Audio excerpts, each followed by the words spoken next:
कहीं कहो कि उनने 24 बनाए तो हम भी 2-4 बना ले। दत्तात्रेय भगवान ने 24 गुरु किस प्रकार बनाए? 24 गुरु जो थे वो शिक्षा गुरु थे। कैसे थे? शिक्षा गुरु। जैसे यहाँ से कुछ मिला तो ये गुरु हो गए, वहां से मिला तो आपने देखा बच्चा एक क्लास में होता है तो दूसरी में जाता है तो दूसरे बदल जाते ना। इस प्रकार से शिक्षा गुरु आप कितने भी बना सकते हो, पर दीक्षा गुरु एक होते हैं जो भगवान से मिलने का मार्ग बताते हैं। 24 गुरु बनाए, मछली को बनाया, आकाश को बनाया, हाथी को बनाया, पृथ्वी को बनाया, अनेकों प्रकार से यानी कि 24 गुरु बनाए। आगे चल करके स्वामी सुखदेव जी महाराज कहते राजा परीक्षित, भगवान कन्हैया द्वारिका में वास करते थे और भगवान का एक पुत्र था जिसका नाम था साम्य। उसने संतों का अपराध कर दिया, संत ने साथ दिया। जितने भी पुत्र थे, जितने भी वंशज थे, भगवान के सब लड़ करके आपस में समाप्त हो गए। छींटे मात्र बचे थे, 1-2 बचे थे, छींटे मात्र, बाकी सब लड़ करके समाप्त हो गए। भगवान ने देखा कि अब इनका होना कुछ नहीं, क्योंकि भगवान समझाते थे पर वो समझते नहीं थे। भगवान ने अर्जुन को आदेश दिया और कहा, अर्जुन अब मेरा भी समय जाने का आ गया है, आप एक काम करो, आप मेरे पास आओ और जब मैं यहाँ से जाऊंगा तो ये समुद्र में जो द्वारका है ना सोने की, मेरे यहाँ से जाते ही ये द्वारका समुद्र में विलीन हो जाएगी। उससे पहले आप मेरी जितनी भी पटरानी है, जितनी भी रानी है, इनको पहुंचा दो वृंदावन नाम किशोरी जी के चरण। ऐसा वर्णन आता है कि जो 8 पटरानी थी भगवान की, वो भगवान के साथ गई थी, ऐसा भी वर्णन आता है। और जो भगवान की 16,100 रानियां थी, उनको सबको वृंदावन धाम पहुंचाया। बीच में जब अर्जुन ले जा रहे थे भगवान की उन पत्नियों को, गोपिकाओं को, तो बीच में भगवान छलिया बन करके आ गए और उन्होंने ये बताया, क्योंकि एक बार अर्जुन ने कह दिया मैं गांडीवधारी अर्जुन हूँ। भगवान ने कहा, हे अर्जुन, मेरे जाने के बाद तो तेरा गांडीव भी काम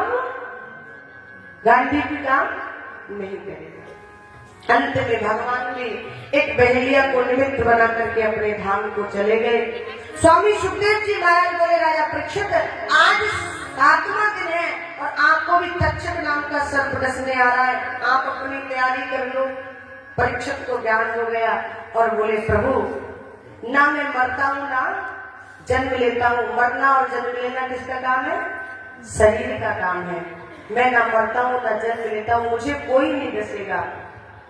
ऐसा वर्णन आता है कि तक्षक सर्प आया तो था, लेकिन उससे पूर्व में ही परीक्षित ने अपने प्राणों को छोड़ दिया और जैसे ही प्राण छोड़े तो भगवान ने दिव्य 2 पार्षद भेज दिए और दिव्य रूप में प्रकट हुए परीक्षित और भगवान के धाम को चले गए। उनके सबको बड़ी सुरक्षा से रखा, पर संत का साथ था, पूर्ण होना था। और जो है तक्षक सर्प ने वर्णन आता सूक्ष्म रूप रख करके उस शरीर को, जो सब था मृतक सब उसको दशा। बोले बाके बिहारी लाल की। तो 7 दिन की कथा को श्रवण करके परीक्षित जी का मोक्ष हुआ।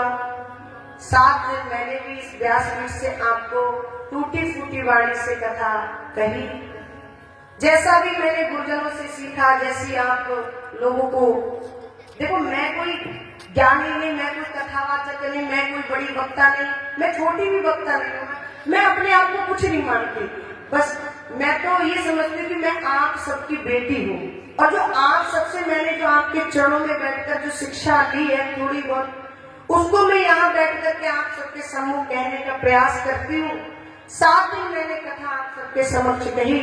यदि 7 दिन में कोई गलती, कोई त्रुटि हुई हो, मेरे से कोई अपशब्द निकल गया हो यहाँ से व्यासपीठ से, और देखिए क्योंकि ज्यादा बोलने वाले से कोई ना कोई गलती तो हो ही जाती है, तो मैं भी ऐसा समझती थी। कई बार ऐसा होता है कि यहाँ से अपशब्द, वैसे मैंने प्रयास तो यही तो किया कि कोई ऐसा शब्द इस व्यासपीठ से न निकले जिससे कि आपके हृदय को दुख पहुंचे, पर फिर भी 7 दिन लगातार क्रमशः बोली हूँ। कोई गलती, कोई त्रुटि, कोई आप लोगों के प्रति अपशब्द, कोई ऐसा भाव आपको मेरा गलत लगा हो जो आपके हृदय में तनिक मात्र भी त्रुटि हो तो मैं इस व्यासपीठ से बारंबार आप सबसे क्षमा प्रार्थी हूँ, क्षमा चाहती हूँ।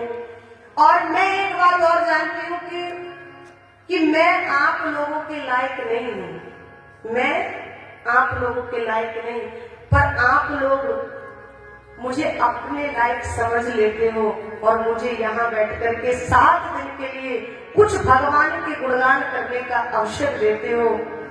मैं आपको संतुष्ट तो नहीं कर पाई 7 दिन में, मैं आपको भगवान की कुछ कथा, कुछ रसामृत नहीं पिला पाई, पर जो भी था, जैसे भी था, मैंने जो भी अपने गुरुजनों से सीखा, मैंने प्रयास किया आप तक पहुंचाने का।